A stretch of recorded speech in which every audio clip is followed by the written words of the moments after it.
Well, there are a lot of reasons that it is valuable to know what you want, but we want you to look at it in a way that you don't usually look at it.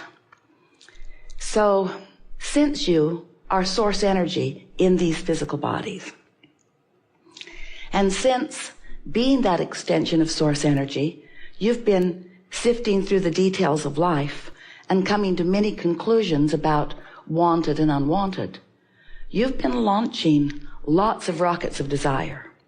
You've been sifting the contrast just like you knew you would when you came. And you've been setting forth these rockets of desires, these powerful rockets of desires that have been accumulating in what we are calling your vortex of creation. Some of you have been listening to us and you really get what we're talking about. So since this vortex of creation has been accumulating, all of the desires that you have been identifying are already in place and have already achieved a state of being, a vibrational state of being. But what you want already is in that powerful vibrational sense. So since it already is, when we ask you, do you know what you are wanting? What we're really asking you to do is to focus yourself into compliance, isn't the best word, but into resonance with your desire. When you know what you want, it's not missing. There's not a missing feeling of it. In other words, you're not worried about it. You're not doubting it. When you know what you want, you're vibrationally up to speed with the vortex version, and it is coming into reality for you more and more, into what you want to call tangible reality for you more and more, all day, every day. You following that? Because when you want it, but you're yearning for it, you don't know what you want. You have known it. You've given birth to it. It exists in a vibrational version, but you're not knowing it until there's resonance between you and your desire. And that is right there the most important distinction. That's the most important distinction in being a deliberate creator. Once you get that, you've got everything. So have you been listening to us for a while? Do you like knowing that you are the creator of your own reality? Yes. Do you like knowing that you are a vibrational being? Now that's big. Yes. You like all this seeing, hearing, smelling, tasting, touching, licking stuff. We know you do. We know you like all of that. But do you like knowing that you are a vibrational being? Because when you make peace with the fact that you are vibrational first, then you realize that you are creating on so many levels, and that the most satisfying part of it for you may be when it finally fleshes out into something that you call tangible reality.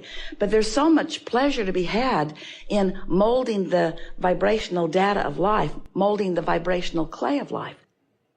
There's so much satisfaction in that along the way. And sometimes,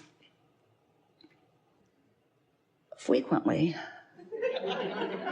chronically, most of the time, you aren't that excited about creating your reality until you can see it, hear it, smell it, taste it, touch it. You're not that excited about the concept of what you want, but we want you to be, because there's so much pleasure to be had once you've launched a desire, even before it is shaped up in the way that you and others can see it, but you're in the sensing of it mode, the beginning of the realization of it mode. That's our favorite new word to describe what we know about this business of creating. It's our favorite new word. It's not new. It's not new to you. It's new in the way we are expressing it in this unfolding of the laws of the universe. You've been sifting and sorting. You get that. Sift, sort, sift, sort, sift, sort. Know what you don't want, know what you do want, know what you don't want, know what you do want. That's all perfectly logical. What you do want becoming a vibrational reality to which, in the beginning especially, you're usually, hardly ever, not a vibrational match to. You're not a vibrational match to what you want when you've launched it from your awareness of what you don't want. That's logical, isn't it? But you've got to find a way to become more and more of a vibrational match to this thing that has not yet manifested before it can manifest. And by manifest, we want to say before it can be realized by you. Realized. Before you can interpret it. Before you can be in the right place at the right time. Before you can be aware. Before you can follow the clues. Before you have the sense of it. Esther is laughing last night. She and her sister are in their sleeping room. And they'd been talking. And right before they were falling asleep, from the other side of the room, Esther hears Jeannie say, "Oh!" And Esther said, "What?" "Did you bring my hairbrush?" This is really cosmically important, so stay with us. And Esther began to laugh because Jeannie had been there a month ago at her house and had left a round hairbrush on a shelf in the dressing room closet where Esther gets ready and when Jeannie is there when they get ready together. And Esther had not even noticed that brush. It had been in there for a month and Esther had not seen it. It was on a shelf that Esther doesn't use for anything else. There are other things on the shelf and Esther had not even seen it. But yesterday morning as she was packing, she had her suitcase all packed. She had dropped it onto the floor. She was ready to drag it out to the car. And she turned around and looked at the shelf and saw a brush she did not recognize. And Esther thought, I should take that. I might need it.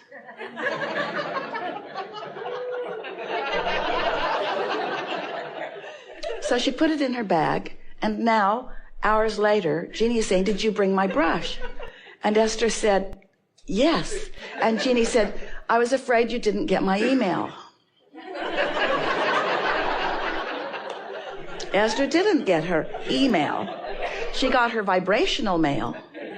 She got her cosmic mail. She got her vibrational intention. And in a state of non-resistance. You are all communicating with one another, with this universe, with one another, with this universe, much more vibrationally than you are in any other way. You think you are so good the way you chat it up. You think these social medias, they are so inferior to your vibrational medias, you see. And when you start realizing that you are vibrational transmitters and receivers, but that you've got to tend to your frequency. Now, Esther, she really could care less whether she ever tends to the hairbrush frequency or not. But she does like being in communication with her sister. She does like doing the thing at the right time without knowing the whole story. You see, that's the thing. Esther did not know the whole story. She did not get that email. She's still going to look back in the days of email that she has not read yet. There are hundreds of them. To have fun with that email that surely is in there somewhere. But Esther did not have to get the email before she got the message.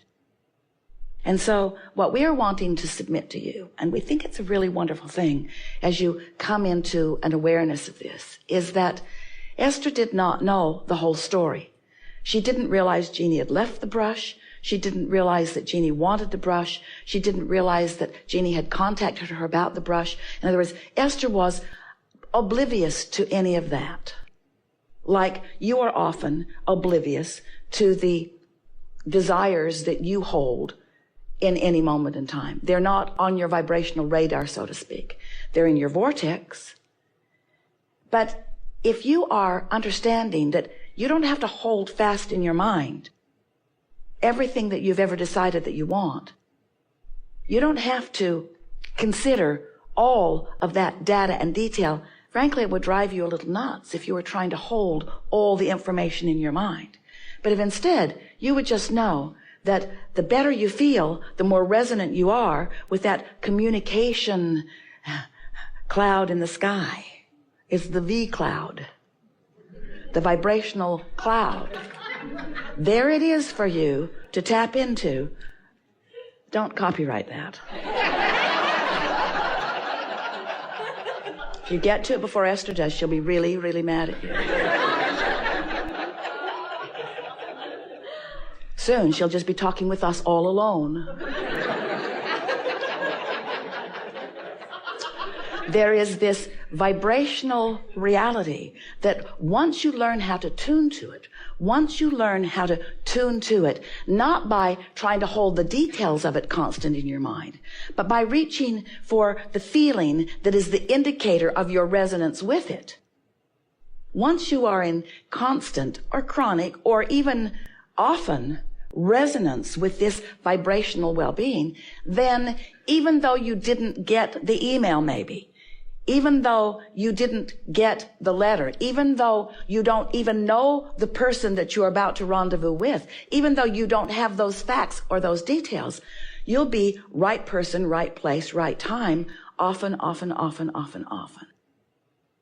Because there is a vibrational version of how you are moving toward what's in your vortex. We offered this analogy a few weeks ago, and it is such a good analogy to help you to understand that you are offering these vibrations and that you are establishing, without knowing it, a vibrational platform or grid or point of attraction that is filling in. And that you have control over what fills in, not once the momentum of it begins, but before the momentum of it begins. Because when you give your attention to something for as little as 17 seconds, momentum begins. And now another thought like it is going to join it, and another and another and another. And once you cross that 68-second point, you've got a pretty strong point of attraction going on that makes you feel like you want to create your own reality, but that you can't control it. But the reason that you often believe that you cannot control your own reality is because you're not tending to your vibrational frequencies in the beginning of the day when you're fresh and clear. You often just let life occur to you, and whatever happened sort of establishes the grid you're on. And then being on that grid, the momentum gathers, and then you come to a gathering like this where we say you create your own reality, and you say, well, maybe I do, but it doesn't feel like I'm creating my own reality. It feels like reality is creating me. It doesn't feel like I'm thinking my own thoughts. It feels like the thoughts are thinking me. And we say, that's because you're not jumping in and paying attention until there's momentum already established. You want to get out ahead of the manifestation. You want to get out ahead of the momentum. When you find yourself flying high and feeling good, milk it longer until you've established more of a pattern. And it is our promise to you, in time, you will be at this high flying, good feeling, grid frequency often enough that when you dip into a lower one, and you will because stuff happens, you're not blind, you're not deaf, you're not oblivious to what's going on in life. You're watching television. You're talking to your friends. You're aware of what's happening. All kinds of things are going to place you momentarily, temporarily, maybe even for a longer time than you want to, on these lower discs that are going to fill in with more evidence of where you are. That's all just fine. But every chance you get, if you're meditating, if you're making lists of positive aspects, if you're rampaging in appreciation, if you're watching for the things that feel good more and more, you will establish more of a chronic vibrational frequency in that higher frequency so that more of what's in your vortex will begin to fill in, and you will begin to feel two wonderful things. Empowerment, self-empowerment, because you're in control of your vibration, therefore you're in control of your point of attraction. Empowerment and a feeling of worthiness. And we so want you to have those experiences, those emotions that go so tightly together, because you tend to not tend to your frequency, and then stuff happens that you don't like, and then you make such a wrong assumption that someone has deemed you inappropriate and now is giving you stuff you don't want as punishment for your inappropriateness. And there's nothing like that going on. It's that you've simply chosen a frequency that won't let on what you do want and does let on what you don't want. That's all. You create your own frequency. You create your own momentum. You create your own reality. You do. Don't you love knowing that? We love you knowing that. We love you knowing that.